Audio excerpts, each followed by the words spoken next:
Well, your 10 at 10 continues with story number 4. California's senior citizens are more likely to be the victims of cyber fraud than any other state in the nation. That's according to the FBI. And those criminals often use wire fraud to drain their victims' savings accounts. On Your Side's Christine Lazar joins us now with what one state lawmaker is proposing to help seniors, spurred to action in part by one of the stories that you brought to them.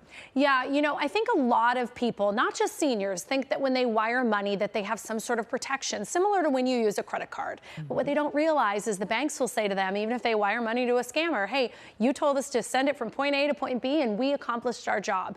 This lawmaker is basically saying that the banks have a duty to do more to protect their most vulnerable customers. When one local senior lost her entire life savings to a wire fraud scam, she and her adult children decided to sue her bank, claiming that it should have done more to protect her. And a California lawmaker heard about her story, saw our story, and he decided to write a bill that he says will make seniors safer.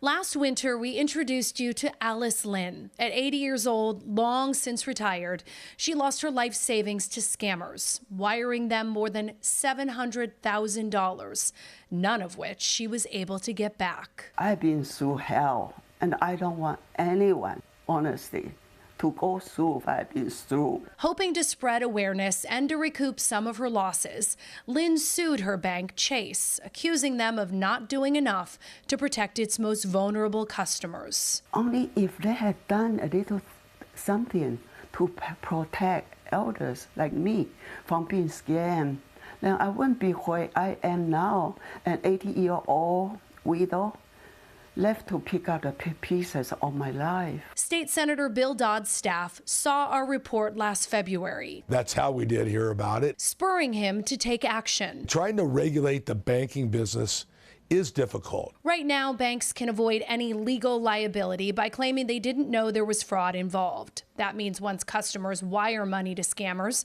they rarely get any of it back. But Dodd's bill, SB 278, would mandate that financial institutions delay transactions of more than $5,000 by at least 3 days if they suspect an elderly customer is the victim of fraud. Banks would also have to train employees to look for signs of elder financial fraud, things like large withdrawals or sudden transactions. And banks would have the duty of informing an emergency contact or joint account holder of any suspicious withdrawals. Just even some basic questions. Do you know who you're wiring this money to? Might go a long, long way to finding out that, hey, this is a scam. Senate Bill 278 has passed both the House and the Senate and is now on the governor's desk for signature. The banking industry has cautioned that the bill could delay how quickly seniors get large sums of cash for legitimate reasons. They've also accused the bill of burdening bank employees and essentially making banks conservators over elderly customers' accounts. It's a hassle, I'm sorry. It's going to be a hassle, but you should already be doing this anyway. Senior advocacy groups have praised Dodd's bill, including AARP, Consumer Reports, and the National Consumer Law Center. But critics say this is the government overstepping its role. I think it's a fair criticism. I, too, have found that from time to time we tend to go overboard here. But if we're going overboard in an attempt to help those people protect their life savings or to protect them personally from fraud, I think, yes, we should do that. As for Lynn, her case was moved over to federal court, and the bank's attorneys have asked a judge to dismiss it. Chase told us that both a banker and a manager asked Lynn probing questions and warned her that she may not be able to get her money back after a wire transfer. We're still waiting on that judge's ruling, but experts telling me it's not looking very good the way our laws are written right now. Banks really have protection. They can say, hey, we didn't know that you were giving it to a scammer, so we're not at fault. But this law, if the governor signs it, would change that, at least here in California. Yeah. It's just, it's too bad that people are really preying on.